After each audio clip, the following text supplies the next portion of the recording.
नमस्कार। आज हम एक दुविधा पर बात करने वाले हैं जिसका सामना हर बड़ी अर्थव्यवस्था करती है कि दुनिया से जुड़ने के लिए विदेशी पैसे को आने तो दें, लेकिन ये भी पक्का करें कि वो पैसा देश के लिए कोई खतरा न बन जाए। इसी संतुलन को साधने के लिए भारत में दो बड़े नियम हैं।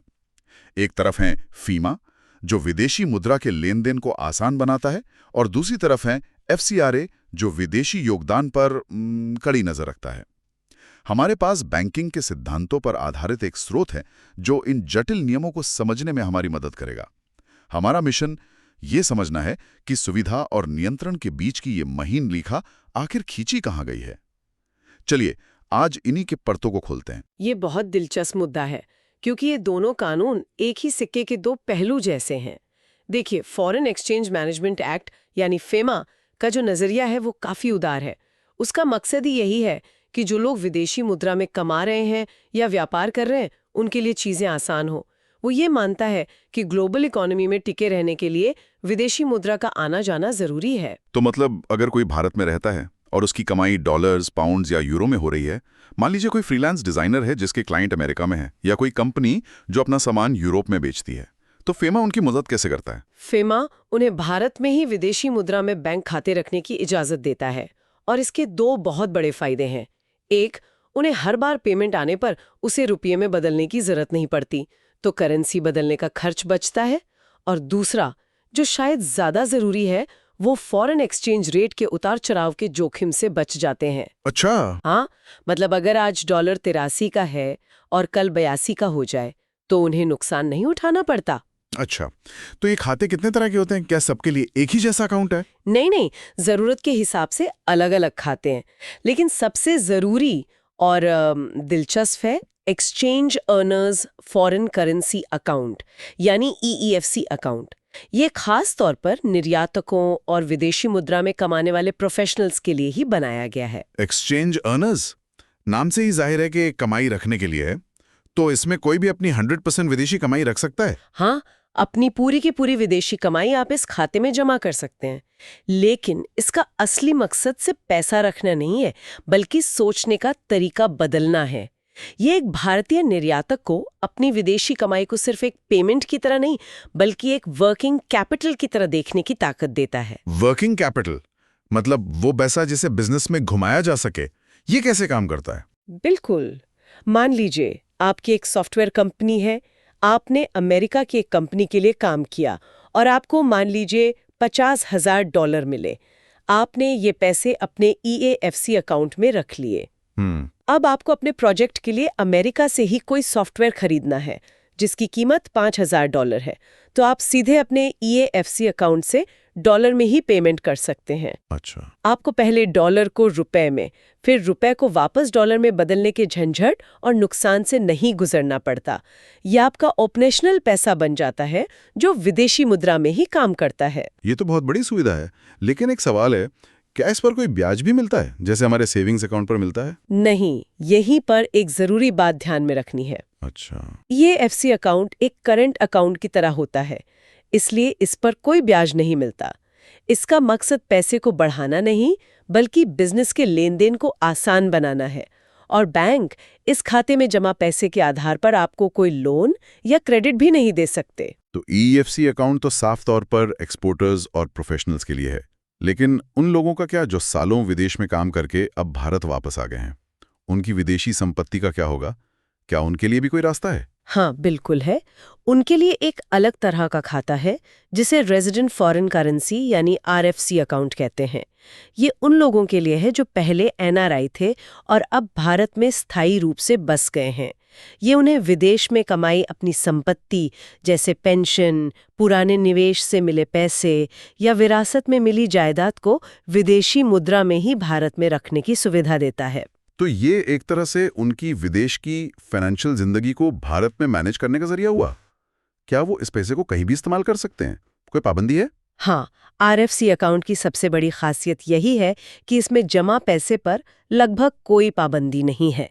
वो चाहें तो इस पैसे को वापस विदेश में निवेश कर सकते हैं, अपने विदेशी खर्चों के लिए इस्तेमाल कर सकते हैं, या फिर जब चाहें इसे रुपए में बदल सकते हैं। तो इन दो बड़े खातों के अलावा कुछ और छोटे या खास मकसद वाले खाते भी हैं ना, जैसे कि वो RFC डोमेस्टिक अकाउंट। सही कहा। RFC डोमेस्टिक अकाउंट बहुत ही सीमित इस्तेमाल के लिए है। मान लीजिए आप विदेश घूमने गए और वापस आने पर आपके पास कुछ $100 या यूरो बच गए, तो उन छोटी मोटी रकम को आप इस खाते में रख सकते हैं। अच्छा। या किसी विदेशी मेहमान से कोई गिफ्ट मिला हो तो वो भी इसमें जमा हो सकता है। और वो डायमंड डॉलर अकाउंट DDA, ये तो नाम से बहुत खास लगता है। हाँ, ये सिर्फ और सिर्फ हीरा उद्योग के लिए है। भारत दुनिया में हीरों की कटिंग और पॉलिशिंग का सबसे बड़ा केंद्र है, तो जो कंपनियां कच्चे हीरे आयात करती हैं और तराशे हुए हीरे निर्यात करती हैं, उनके लिए डॉलर में लेन देन करना बहुत आम है। सही बात है।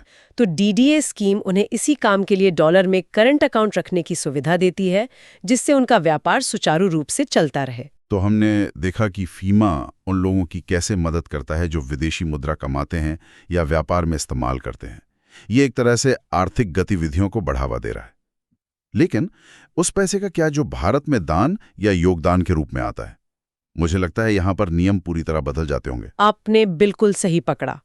जैसे ही पैसा कमाई से दान या योगदान बनता है, हम फीमा के उदार दायरे से निकलकर एक बहुत ही अलग और सख्त कानून की दुनिया में कदम रखते हैं। इसका नाम है फॉरेन कंट्रीब्यूशन रेगुलेशन एक्ट 2010 यानी FCRA।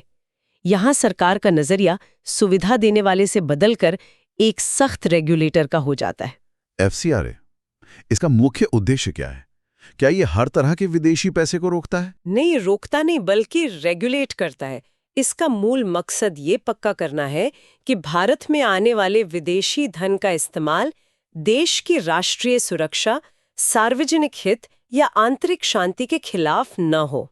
और विदेशी योगदान की परिभाषा बहुत बहुत व्यापक है।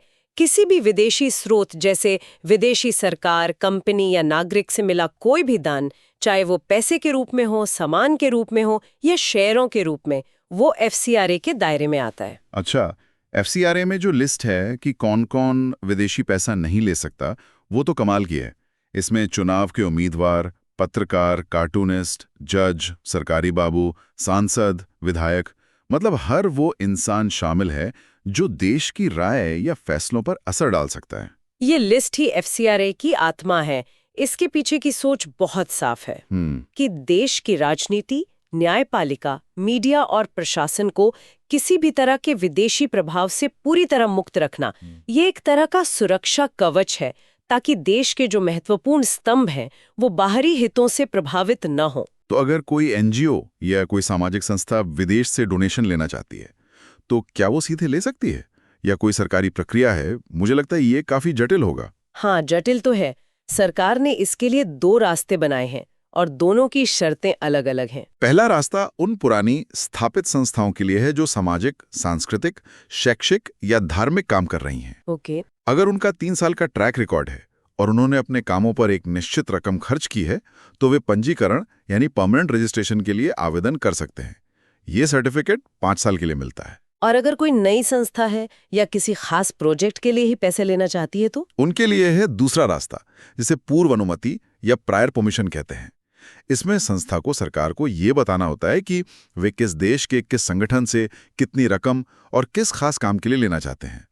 पूरी जांच के बाद सरकार सिर्फ उस एक ट्रांजैक्शन के लिए अनुमति देती है। अच्छा, मतलब ये एक तरह का वन टाइम पास है। बिल्कुल। मैंने सुना है कि 2020 में एक बहुत बड़ा बदलाव आया था कि अब सारा विदेशी योगदान सिर्फ एक ही बैंक ब्रांच में आ सकता है। ये सच है? हाँ, ये FCRA के इतिहास का सबसे बड़ा बदलाव था।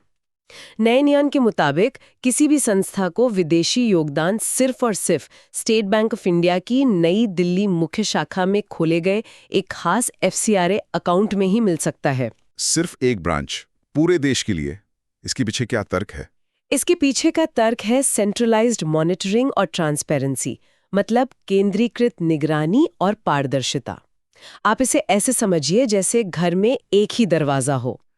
पहले विदेशी पैसा कई खिड़कियों और दरवाजों से आ सकता था, जिससे नजर रखना मुश्किल था।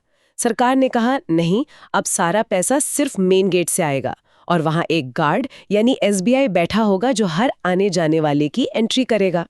जब सारा पैसा एक ही जगह आता है तो गृह मंत्रालय के लिए फंड्स के फ्लो को ट्रैक करना बहुत आसान हो जाता है। लेकिन इसका दूसरा पहलू भी तो होगा।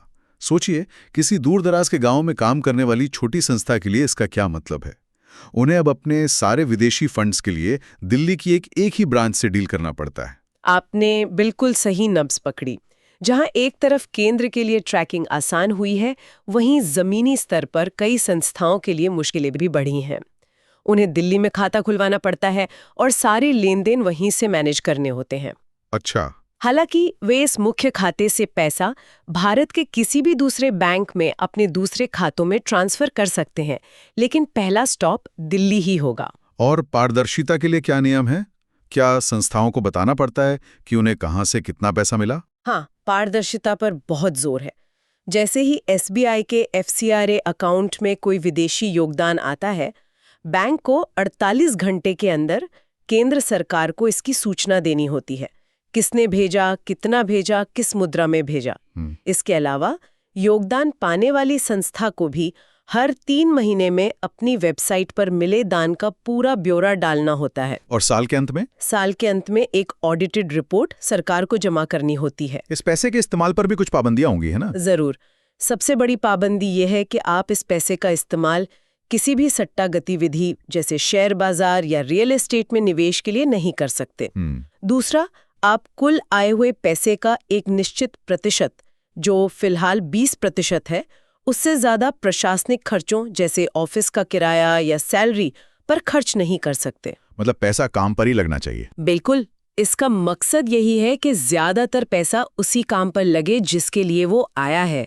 और सबसे महत्वपूर्ण, एक संस्था दूसरी संस्था को ये पैसा ट्रांसफर नहीं कर सकती जब तक कि दूसरी संस्था भी FCRA रजिस्टर्ड ना हो। तो आज की चर्चा से ये तस्वीर बहुत साफ हो गई। एक तरफ फीमा है जो ग्लोबल ट्रेड और कमाई को आसान बनाने के लिए रास्ते खोलता है, चाहे वो एक्सपोर्टर का EFC अकाउंट हो या वापस लौटे NRI का RFC अकाउंट। और दूसरी तरफ FCRA है जो दान के रूप में आने वाले विदेशी पैसे पर कड़ा पहरा देता है ताकि देश की संप्रभुता और सुरक्षा बनी रहे। ये वाकई एक बहुत ही नाजुक संतुलन है। एक तरफ हमें दुनिया के साथ कदम से कदम मिलाकर चलना है, जिसके लिए विदेशी मुद्रा का प्रवाह जरूरी है। दूसरी तरफ हमें अपनी वित्तीय स्थिरता और राष्ट्रीय हितों की रक्षा भी करनी है।